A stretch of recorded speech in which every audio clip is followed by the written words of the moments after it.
CBSE board की परीक्षाएं चल रही हैं, लेकिन इसी बीच सीबीएसई एग्जाम्स को लेकर एक बड़ी खबर आई है। खबर यह है कि अब जल्द ही सीबीएसई बोर्ड की परीक्षाएं ओपन बुक होंगी। ओपन बुक यानी किताब खोलकर परीक्षा।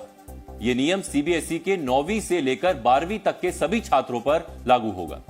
लेकिन उससे पहले सीबीएसई इसी साल नवंबर में ओपन बुक एग्जाम्स का ट्रायल रन करेगी। इसी साल नवंबर में कक्षा 9 और 10 के लिए अंग्रेजी, गणित, विज्ञान और कक्षा 11 और 12 के लिए अंग्रेजी, गणित और जीव विज्ञान के लिए कुछ स्कूलों में ओपन बुक एग्जाम करवाए जाएंगे। अगर यह ट्रायल सफल रहता है तो अगले सत्र में सीबीएसई बोर्ड के सभी स्कूलों में ओपन बुक एग्जाम का नियम लागू कर दिया जाएगा। लेकिन यह ओपन बुक एग्जाम होता क्या है, इसे क्यों लागू किया जा रहा है और इससे छात्रों को क्या फायदा होगा, अब हम ओपन बुक एग्जाम के कॉन्सेप्ट को डिकोड करेंगे। सबसे पहले आपको थोड़ा विस्तार से समझाते हैं कि ओपन बुक एग्जाम होता क्या है। ओपन बुक यानी एक ऐसी परीक्षा जिसमें छात्रों को परीक्षा के दौरान अपने नोट्स, कॉपी किताब और दूसरी अध्ययन सामग्री को एग्जाम हॉल में ले जाने की छूट मिलती है। और सिर्फ छूट नहीं मिलती, बल्कि परीक्षा में पूछे गए सवालों का जवाब भी किताब या नोट्स में से ढूंढकर लिखने की आजादी होती है।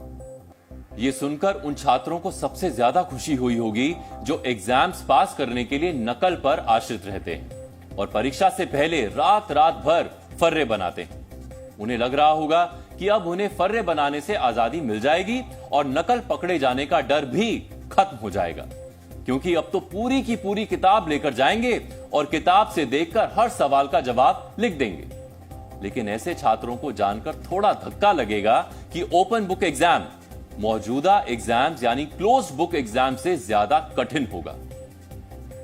क्लोज बुक एग्जाम्स में अगर कोई छात्र किताब से रटकर हूबहू जवाब लिख देता है तो उसके ज्यादा नंबर आने की संभावना बढ़ जाती है। लेकिन ओपन बुक एग्जाम में कोई छात्र किताब में लिखी जानकारी से आइडिया लेकर अपनी भाषा में बेहतर तरीके से जवाब लिखेगा तो उसके ज्यादा नंबर आने की संभावना बढ़ेगी। किताब में दिए गए जवाब का ज्यों का त्यों लिख देने से छात्र को नंबर नहीं मिलेंगे। क्लोज बुक एग्जाम्स में इस बात पर नंबर मिलते हैं कि किसी छात्र ने किताब से रटकर कैसा जवाब लिखा है, जबकि ओपन बुक एग्जाम्स में इस बात पर नंबर मिलते हैं कि किताब से देखकर छात्र ने सवाल का जवाब देते हुए अपनी बुद्धि का कितना इस्तेमाल किया है। ऐसा इसलिए है क्योंकि क्लोज बुक एग्जाम्स में छात्रों की याद रखने की क्षमता को परखा जाता है, जबकि ओपन बुक एग्जाम्स में किसी सब्जेक्ट या टॉपिक पर छात्रों की समझ और प्रैक्टिकल नॉलेज का आकलन होता है। अब तो आपको समझ में आ ही गया होगा कि ओपन बुक एग्जाम इतने आसान नहीं होंगे जितना इसका नाम सुनकर लगता है, क्योंकि इस कॉन्सेप्ट में छात्रों को किताब खोलकर जवाब लिखने की आजादी तो मिलती है, लेकिन किताब के साथ दिमाग खोलकर परीक्षा देना भी जरूरी होता है। क्योंकि ओपन बुक एग्जाम में सिर्फ किताबी ज्ञान का ही नहीं बल्कि छात्रों की thinking, analysis, creative thinking, problem solving ability, practical knowledge, इन सभी क्षमताओं का भी आकलन होता है।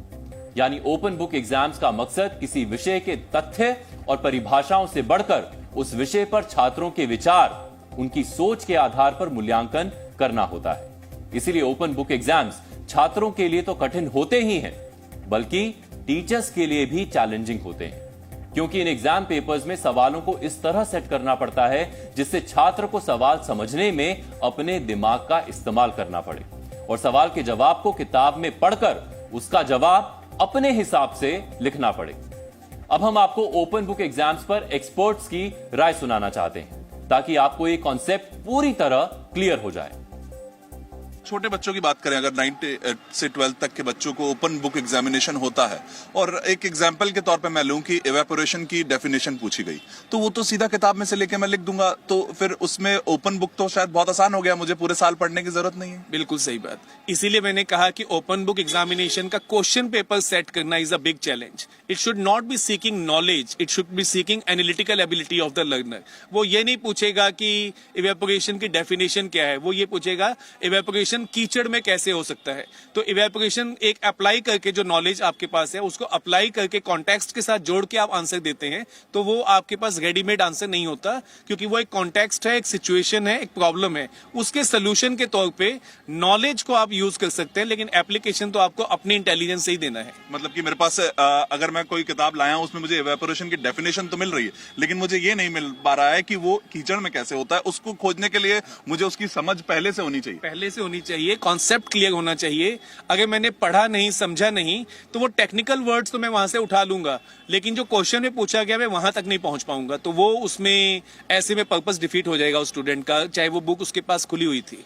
तो पूरे साल सर क्या कम पढ़ना पड़ेगा, ज्यादा पढ़ना पड़ेगा अगर कोर, मतलब क्योंकि ये वो क्लासेस होती हैं जब हम कोर चीजें सीख रहे होते हैं, और उस टाइम पे अगर इस तरह से कि मुझे पता है कि बच्चे को पता है कि मेरे को लास्ट में बुक खुली हुई मिलनी है, तो वो माइंडसेट में क्या चेंज, मतलब किस तरफ ले जाना चाहते हैं अगर इस एजुकेशन पॉलिसी की तरफ देखें हम समझे। देखिए, इसमें जो हिडन या जो बॉटम लाइन आइडिया है, वो बॉटम लाइन आइडिया है कि हम स्टूडेंट का स्ट्रेस कम कर सकें। स्टूडेंट जो एंजाइटी आती है एग्जामिनेशन को लेके, इतनी रट्टाफिकेशन करता है, रोट मेमोरी बेस्ड लर्निंग करता है। हम कह रहे हैं रोट मेमोरी की जरूरत नहीं, किताब खुली है तुम्हारे सामने, देख लेना, उस टाइम देख लेना। लेकिन जिस स्टूडेंट ने पढ़ा नहीं है, समझा नहीं है, एप्लीकेशन उसका नहीं ढूंढा, प्रैक्टिकल नहीं किया, वो उस नॉलेज के होने के बाद भी उसको आंसर की फॉर्म में, एप्लीकेशन की फॉर्म में नहीं दे पाएगा। और यही चैलेंज है इस सिचुएशन का।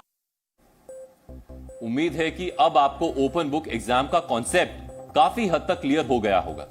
अब सवाल है कि ओपन बुक एग्जाम्स का मकसद क्या है, इसके फायदे क्या हैं? तो अब हम आपको यह बताते हैं। एक्सपर्ट्स के मुताबिक ओपन बुक एग्जाम से छात्र रटने के बजाय विषय को गहराई से समझने पर फोकस करेंगे। ओपन बुक एग्जाम से छात्रों के तनाव में कमी आएगी, क्योंकि परीक्षा के दौरान अध्ययन सामग्री होने से छात्रों में आत्मविश्वास का स्तर बढ़ेगा। ओपन बुक एग्जाम से छात्रों को किताब में दी गई जानकारी के आधार पर नए तरीके से सोचने और रचनात्मक तरीके से जवाब देने की क्षमता का विकास होगा, और इससे नकल की समस्या से निपटने में भी सहायता मिलेगी, क्योंकि छात्रों के पास पहले से ही अध्ययन सामग्री होगी, लेकिन फिर भी वो हूबहू उसकी नकल नहीं कर पाएंगे। ये ओपन बुक एग्जाम्स के फायदे हैं, और इसे लागू करने के लिए सीबीएसई की मंशा भी यही है। अब आप सोच रहे होंगे कि हमारे देश में पहली बार ओपन बुक एग्जाम्स करवाने की तैयारी हो रही है, लेकिन ऐसा नहीं है, क्योंकि यह कोई नया आइडिया नहीं है। वर्ष 2019 में all India council for technical education यानी AICTE ने इंजीनियरिंग कॉलेजेस में एडमिशन के लिए ओपन बुक एग्जाम्स शुरू किए थे। कोरोना महामारी के दौरान कई केंद्रीय विश्वविद्यालयों में ऑनलाइन ओपन बुक टेस्ट आयोजित किए गए थे, जिनमें दिल्ली विश्वविद्यालय, जामिया मिलिया इस्लामिया, अलीगढ़ मुस्लिम यूनिवर्सिटी और जवाहरलाल नेहरू यूनिवर्सिटी भी शामिल हैं। यहां तक कि IIT दिल्ली, IIT इंदौर और IIT बॉम्बे भी online open book exams conduct करती है। हाल ही में केरल के higher education exam reforms commission ने इंटरनल और प्रैक्टिकल एग्जाम्स के लिए ओपन बुक फॉर्मेट को लागू करने की सिफारिश की है। सिर्फ भारत ही नहीं, दुनिया के कई देशों में हायर एजुकेशन और कॉम्पिटिटिव एग्जाम्स में ओपन बुक एग्जाम्स होते हैं। वर्ष 2014 में भी सीबीएसई ने ओपन टेक्स्ट बुक असेसमेंट यानी OTBA का ट्रायल किया था। तब OTBA को कक्षा 9 में हिंदी, अंग्रेजी, गणित, विज्ञान और सामाजिक विज्ञान के लिए और कक्षा 11 की परीक्षा में अर्थशास्त्र, जीव विज्ञान और भूगोल जैसे विषयों में लागू किया गया था। लेकिन फिर सीबीएसई बोर्ड ने 2017 में इस प्रयोग को बंद कर दिया, क्योंकि तब इसे स्कूल एग्जाम्स के लिए व्यवहारिक नहीं पाया गया था। तब भी यह सवाल उठा था कि प्राइमरी और सेकेंडरी स्कूल एग्जाम्स में ओपन बुक एग्जाम्स होने चाहिए या नहीं, क्योंकि ओपन बुक एग्जाम्स करवाना टीचर्स के लिए भी चैलेंजिंग होता है। एक्सपर्ट्स का मानना है कि ओपन बुक एग्जाम से छात्रों को पढ़ने की जरूरत महसूस नहीं होगी, क्योंकि वो परीक्षाओं को हल्के में ले लेंगे। एक्सपर्ट्स का यह भी मानना है कि शिक्षकों के लिए ओपन बुक एग्जाम का मूल्यांकन करना कठिन होगा, क्योंकि उन्हें हर छात्र के उत्तरों का गहन विश्लेषण करना होगा। इसके अलावा एक बड़ा चैलेंज यह है कि ऑनलाइन एग्जाम के दौरान इंटरनेट की सुविधा और डिजिटल कंटेंट का समान अधिकार हर छात्र को मिले। एक्सपर्ट्स कहते हैं कि हमारे देश के मौजूदा एजुकेशन सिस्टम में स्कूलों की परीक्षाओं में ओपन बुक एग्जाम का नियम लागू करने में कई प्रैक्टिकल प्रॉब्लम्स हैं, और ऐसा मानने वालों में सुपर 30 वाले आनंद सर भी शामिल हैं, जिनसे जी मीडिया ने ओपन बुक एग्जाम्स पर बात की। हम लोग भी चाहते हैं, हमारी अपनी सोच है कि बच्चे जो परीक्षा के दबाव में है, अभी एक बच्ची रो रही थी 96.5% नंबर लाकर रो रही थी और हमसे मिलने आई, तो स्कूल के एग्जाम में बहुत घबराई हुई थी। तो बच्चियों पर प्रेशर है, बच्चों पर प्रेशर है, ये मानते इसको कम किया जाना चाहिए।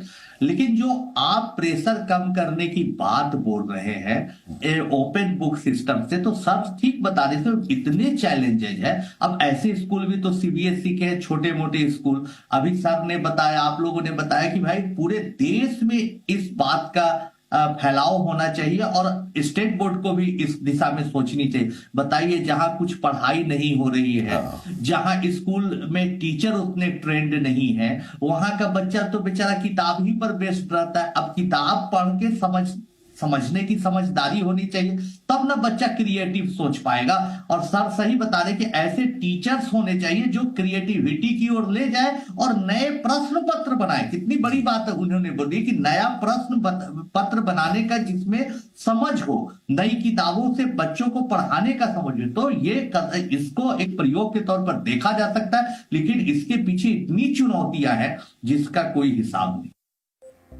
जिस तरह हर सिक्के के दो पहलू होते हैं, उसी तरह हर चीज का नफा और नुकसान दोनों होता है। ओपन बुक एग्जाम्स पर भी यह बात लागू होती है।